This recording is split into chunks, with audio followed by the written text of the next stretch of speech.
औज़ बिल्लाहि स्समील अलीम मिनश शैतानिर रजीम बिस्मिल्लाहिर रहमानिर रहीम अस्सलामु अलैका या फ़ातिमत ज़हरा सलामुल्लाह अलैहा।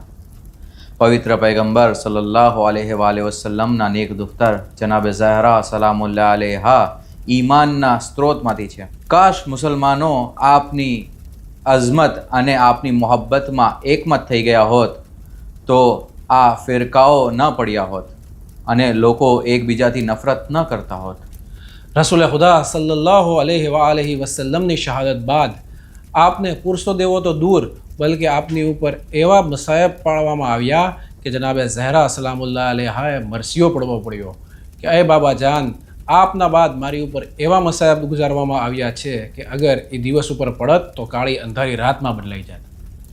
આ અય્યમે ફાતિમિયા એટલે કે 14 જમાદિલ અવ્વલથી લઈને 3 જમાદિલ આખિર સુધી જે મનાવીએ છીએ તેને આપણે અય્યામે ફાતિમિયા કહીએ છીએ, જેમાં રસૂલ ખુદા સલ્લલ્લાહુ અલૈહિ વસલ્લમની શહાદત બાદ જનાબે ઝહરા સલામુલ્લાહ અલૈહાની ઘર ઉપર હુમલા કરવામાં આવ્યા અને આ હુમલા દરમિયાન તેમના દીકરા જનાબે મોહસિન ઇબ્ને અલી અલૈહિસ્સલામની શહાદત થઈ અને ત્યારબાદ જનાબે ઝહરા સલામુલ્લાહ અલૈહીની શહાદત થઈ। ઇબ્ને અબ્બાસ રિવાયત નકલ કરે છે રસૂલ ખુદા સલ્લલ્લાહુ અલૈહિ વસલ્લમથી કે આપ સલ્લલ્લાહુ અલૈહિ વસલ્લમે ફરમાવ્યું કે જાણે કે હું જોઈ રહ્યો છું કે દુઃખ અને ચિંતા મારી દુખ્તરના ઘરમાં દાખલ થાય છે, તેમના હકને ગસ્બ કરવામાં આવ્યો છે, તેમના વારસાને નકારી કાઢવામાં આવ્યો છે, તેમના હમલને સાકિત કરવામાં આવ્યો છે અને તકલીફના સમયે તે પુકારશે એ મોહમ્મદ, પરંતુ તેમની પુકારનો કોઈ જવાબ આપશે નહીં।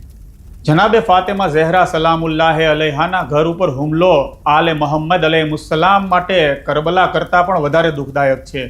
ઇમામ જાફરે સાદિક અલૈહિસ્સલામે ફરમાવ્યું કે અમારા માટે કરબલાથી વધુ કોઈ મુસીબત નથી સિવાય કે સકીફાનો દિવસ જનાબે ઝહરા સલામુલ્લાહ અલૈહાના ઘરને સળગાવવું અને જનાબે મોહસિન અલૈહિસ્સલામને લાત વડે શહીદ કરવા, કારણ કે આ જ દિવસે કરબલાનો પાયો નખાયો હતો। મોમિનોના દિલોમાં જે આગ ઇમામ હુસૈન અલૈહિસ્સલામ માટે બળી રહી છે તે ક્યારેય ખતમ થવાની નથી, તેવી જ રીતે જનાબે ફાતિમા ઝહરા સલામુલ્લાહ અલૈહા માટે પણ આ આગ વધુ તીવ્ર રીતે બળવી જોઈએ અને તેમના દુશ્મનોને ખુલ્લા પાડવા જોઈએ, જેથી કરીને આશુરાના ઝુલ્મની જેમ આ ઝુલ્મને પણ હંમેશા માટે યાદ રાખે અને હક રસ્તો ગોતનાર માટે આ માર્ગદર્શન બને।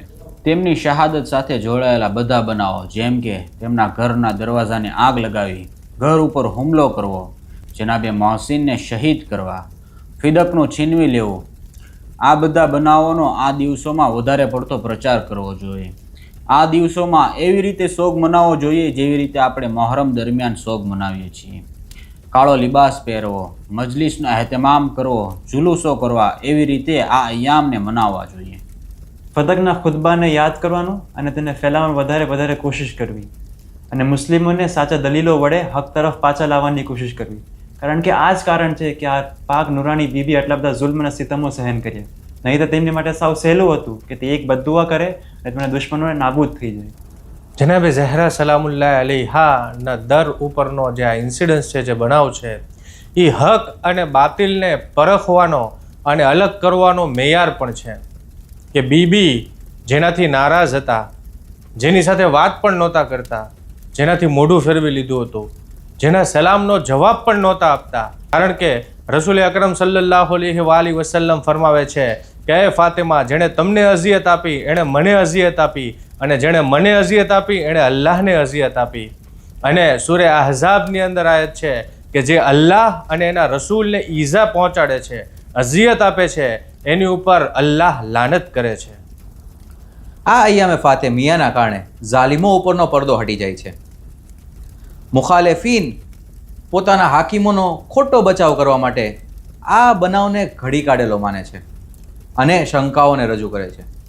આ શંકાઓનો જવાબ આપવા માટે TSR ટીમ આપની માટે લાવી રહી છે નવી સિરીઝ બેતે તથહીર ઉપર હમલો અને શંકાઓના જવાબો। તો અચૂક નિહાળો અમારી આ સિરીઝને અમારી યુટ્યુબ ચેનલ ઉપર અને આપને વિનંતી છે કે આ સિરીઝને વધુના વધુ લોકો સુધી શેર કરો, જેથી આ હક દરેક સુધી જાહેર થઈ જાય અને ઇમામે ઝમાના અજ્જલલ્લાહુ તઆલા ફરજુ શરીફની ખુશનુદીનું કારણ બને. વાખિરુ દાવાના અનિલ હમ્દુલિલ્લાહિ રબ્બિલ આલમીન. અલ્લાહુમ્મા સલ્લી અલા મુહમ્મદ વ અલા મુહમ્મદ વઅજ્જિલ ફરજ. कैसे दरवाजा खटाऊं, कैसे मोहसिन को बचाऊं, सांस सीने में रुकी है